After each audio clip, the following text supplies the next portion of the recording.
Right, so we've finally got the details of the Egyptian-led plan for the reconstruction of the Gaza Strip.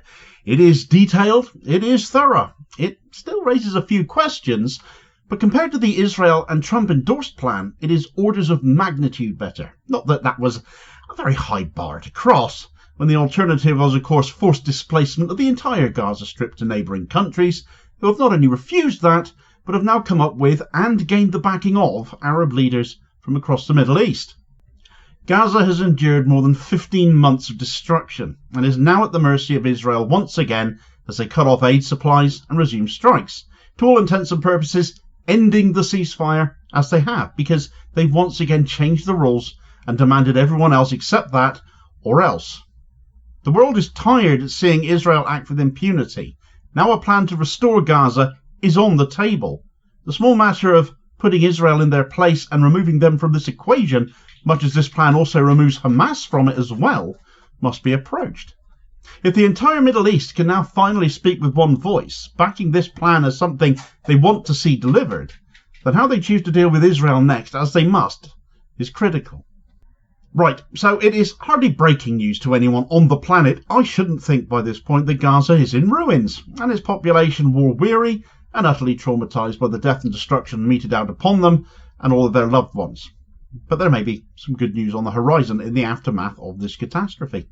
Egypt, as has been known now for quite a while, has been working on a plan to rebuild it, and they have now announced the details of a very ambitious $53 billion plan to rebuild Gaza, and their proposal has garnered support from across the Middle East Arab nations in attendance in Cairo yesterday for this plan to finally be made public. And the Palestinian Authority, massively criticised for their aiding and abetting of Israel atrocity in the West Bank, were also in attendance. And some intriguing news came from them too, which I'll come on to in a moment.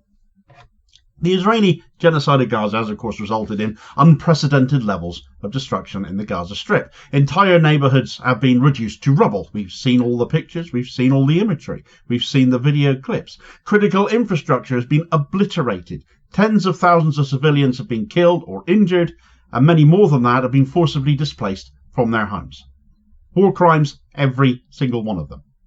The international community, human rights organisations, we as ordinary observers have for months condemned Israel's actions as disproportionate and genocidal, accusing it of targeting civilian populations and infrastructure, because that is exactly what they have been doing, even if our political leaders have instead chosen to defend them. Homes, schools, hospitals, everything levelled or destroyed because they are Hamas. It is all Hamas, or a Hamas base, no matter how ridiculous or illegal the act. Israel would justify anything it wants to do without restraint. The devastation they have left is what have left of Gaza's original 2.3 million inhabitants, is them all left in dire need of humanitarian assistance and long-term reconstruction. And amid this crisis, of course, we've had the pumpkin-complexioned crackpot that passes for the President of the United States, Donald Trump, proposing a plan for Gaza that was basically a blueprint for ethnic cleansing. His proposal of a Gaza Riviera, envisioning the forced displacement of Palestinians from Gaza to Egypt and Jordan, who will take them, according to him, to make way for luxury resorts and economic projects, all in his own visage. That AI video clip that went viral that he also shared, reinforcing what he would like to do there, it seems. He clearly liked it enough to share it, didn't he? A real estate venture for the wealthy, without the people that land actually belongs to still being in it. He is a deranged thug and a bully who figures he can do what he likes, and with Israel the only nation backing his plan, equally deranged as that government is, they stand alone, and they now stand against a much more popular, much more viable solution. But Trump's plan was met with outrage from Palestinians and the broader Arab world, and all the rest of us observing it and who listened to it, who saw it for what it is, an attempt to erase Palestinian identity and rights, to erase the Palestinian people full stop in effect. In this context, Egypt have emerged with an alternative plan as a counter-proposal to that, aiming to address the immediate needs of Gaza's population whilst rejecting forced displacement of them from their land. Egypt's $53 billion plan for Gaza's reconstruction is ambitious and it is complex. It includes provisions for rebuilding infrastructure, restoring essential services, and establishing a transitional government framework. Egypt's plan can be completed end-to-end, they believe, in just 5 years, though. So what is the plan then, Damo? Well, let's work through it a bit at a time, shall we? Firstly, 7 sites have been designated to house the people of Gaza during the reconstruction process, which together will house 1.5 million people, which does say a lot given how many people were living there that are now estimated to still be living if those are the numbers Egypt are working to. 3 of these sites will be in what is left of Gaza City, 1 site will be in North Gaza, 1 in Rafah in the south of Gaza, 1 in Khan Yunis and 1 in Deir al-Balah, central Gaza. Next will come an early recovery phase. This will take around 6 months and will cost an estimated $3 billion. Now, this includes rubble removal, the installation of 200,000 temporary housing units, the clearance of the central Salah al-Din road to establish it as a reconstruction corridor, and initiating repairs on housing that can be saved. An estimated 60,000 units is the numbers that Egypt's plan is working towards. And following this initial phase, phase 1 of the reconstruction will then begin. This has a time frame of 2 years and a cost attached to it of $20 billion. This phase includes the completion of all rubbish removal from coastal collection sites, the full restoration of those 60,000 estimated salvageable housing units, 200,000 new homes built to permanently house some 1.6 million people, so a slight change to the population number there, the rehabilitation of some 20,000 acres of agricultural land, the development and implementation of permanent infrastructure consisting of electricity, telecommunications and service buildings, and further to this, water supplies will be restored as well, along with firefighting services and sanitation. And all of that comprises of 2 desalination plants, 2 drinking and firefighting water reservoirs, 2 irrigation reservoirs, and 2 wastewater treatment plants. And the final phase, to take 2.5 years and costing the remainder of that $30 billion, will see the continuation of infrastructure and service facilities, the construction of another 200,000 homes, up to 460,000 at top-end estimate, which will be enough to house some 3 million people. So that will be sufficient for Gaza going into the future. And there will begin the development of a 600-acre industrial zone, and further to that, a fishing port to be built, along with a commercial seaport and an international airport. A Gaza fit for the future, you might say. As always, though, when you're talking about big money, the question inevitably is, where is it going to come from? The $53 billion price tag required for the plan is expected to be funded through a combination of contributions from Arab states, international donors, multilateral institutions, investment funds, development agencies, development banks, that kind of thing. According to Reuters, several Arab nations, including Saudi Arabia, the United Arab Emirates and Qatar, may pledge financial support too, especially since Hamas are getting sidelined, which is a big issue for the United Arab Emirates. The United Nations is also expected to play a key role in coordinating international aid and overseeing the implementation of this plan. It would be good if they delivered something of a peacekeeping force to oversee all of this actually happen, because otherwise who's going to protect the workers when they're trying to do all of this? Speaking of oversight, though, the implementation process will be overseen by a joint committee comprising representatives from Egypt and the Palestinian Authority, as well as a few other Arab states. And this committee will be responsible for coordinating reconstruction efforts, managing the funds, and ensuring transparency and accountability at all stages.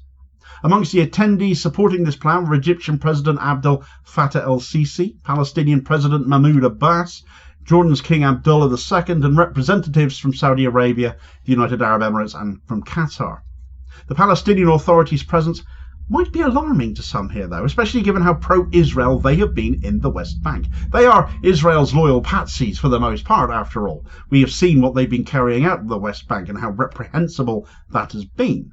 But they have a key role here in Egypt's plans as an interim authority in Gaza. So how can they justify that?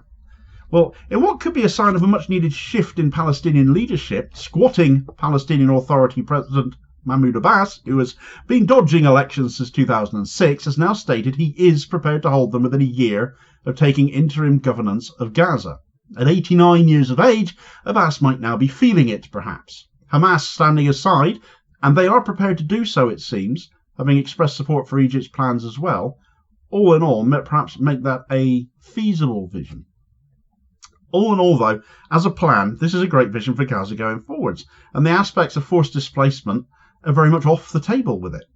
The United Nations, as I touched on briefly a moment ago, is expected to play an important role here as well. For goodness sake, they need to be for something here, don't they?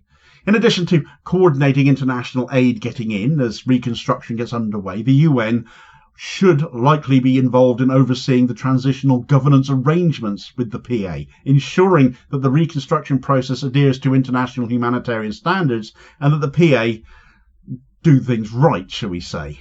UN involvement also adds a layer of legitimacy to this plan as well, and it provides a mechanism for addressing any disputes or challenges that may arise. With the PA, you can't rule that out, given how they're behaving at this present moment in time.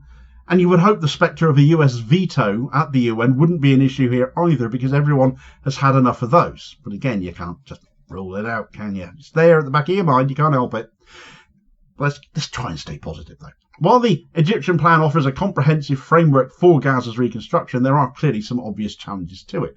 The US and Israel don't like it. Hard cheese is my immediate thought on that, but I'm going to come on to the issues they are posing in my next video, so look out for that later.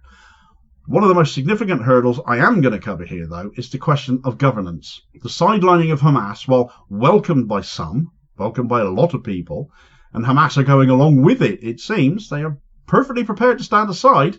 It also raises concerns about the long-term stability of the transitional government, knowing what the Palestinian Authority have been like. There's no ruling it out, especially most recently of all in the West Bank, where they have been aiding and abetting Israel in the atrocities they've been committing there. Will they revert to pro-Israeli influences, or will oversight of them be sufficient to keep them on track? It's a question I would like to see a lot more detail over. It's a nag at the back of your mind.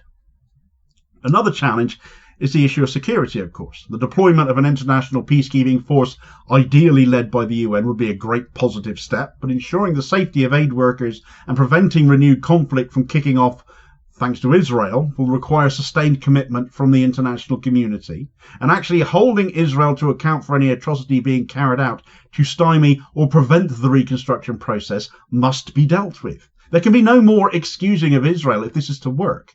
Yet it is difficult to see at this present moment in time how that will be possible, if the US continues to block censure as they have done for so long especially. There's a lot of challenges to overcome here. There's issues, nagging doubts. But the Egyptian plan still represents a significant opportunity to address the humanitarian crisis in Gaza, lay the groundwork for a more stable and prosperous future for the people who Gaza belongs to as well. By rejecting forced displacement and prioritising the needs of Gaza's population, the plan stands in stark contrast to Trump's ethnic cleansing proposal and reaffirms the commitment of neighbouring Arab states, some of which has been highly questionable, to Palestinian rights. It's the only plan worth pursuing that is currently on the table. It is for the rest of the world now to get behind. Meanwhile, holding Israel to account might just have moved another step along, as a significant shift at the International Court of Justice is being seen as rather bad news for Netanyahu and co. and his genocidal government. Oh, it's a pity, isn't it? Get all the details of that move in this video recommendation here as your suggested next watch. Please do also hit like, share and subscribe to the channel as well before you do so as to ensure you don't miss out on all new daily content, but also help support the work I do here at the same time, holding power to account for ordinary working class people, which is very much appreciated, and I will hopefully catch you on the next video. Cheers, folks.